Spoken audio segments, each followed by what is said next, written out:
Well, Carl, welcome to Sandy Park. Welcome to the Chiefs. How much are you excited about coming to the club? Oh no, definitely. I'm really excited. It's been given, obviously, it's a great opportunity for me to play a bit of rugby, and real grateful for the Falcons to give me the opportunity, but also, on the other hand, really grateful for the Chiefs to extend this opportunity to me to come down and play a bit of rugby with you guys. I was going to say, you've come up against the Chiefs as a Falcon before. What have you made of the Chiefs when you faced them? Now, we obviously know you're a world-class team. I mean, if there's any teams that you would want to go and play for or try and get into, would be the Chiefs. So I'm really grateful for that. And obviously, like we mentioned, we've played the Chiefs before, and they're just renowned, ruthless, and I'm keen to try and get involved and see if I could add any value to it. I was going to say, part of our game is based a large part around the forward, so that's probably music to your ears, isn't it?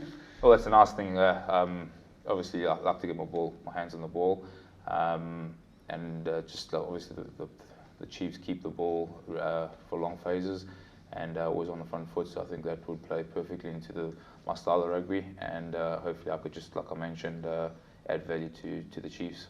Other people's downfalls or injuries have meant that you've come down here. How much are you looking forward to being back in that Premiership mix? You know all about the division, how tough it is. Yeah, obviously it was sort of big disappointment for us to go down as the Falcons, be relegated, but doing a good job that side in the northeast. But obviously looking forward, I mean, you always want to play in the Premiership. You want to be in the top teams. You want to be playing the top teams, and the Premiership. I just cannot wait to get back out there and just at the crowds and just at that level again.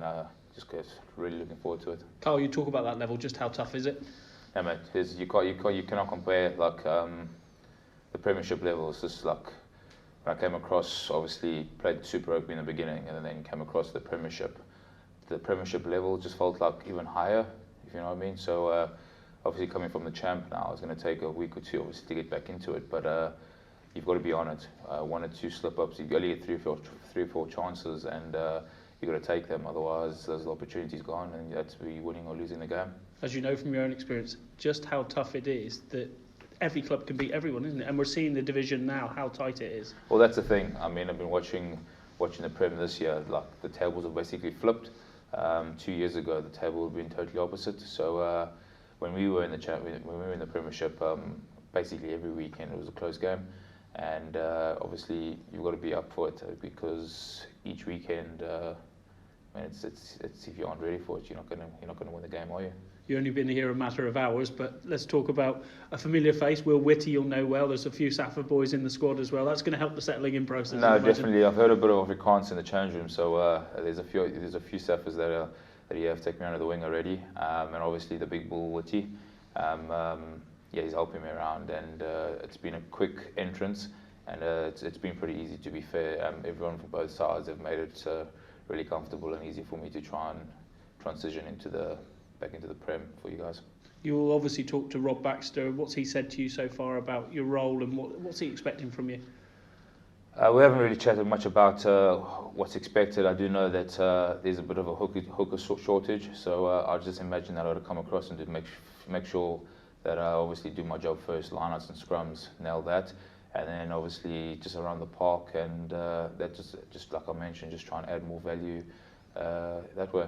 You talked about the role the Falcons have played. They've been great in this, haven't they? Letting you come out and help us out of a crisis in a way. Oh, perfect. Like I mentioned, we're fortunate enough in the champ to have 4 good hookers at the Falcons, and which means they can rotate, and boys are rested quite a bit.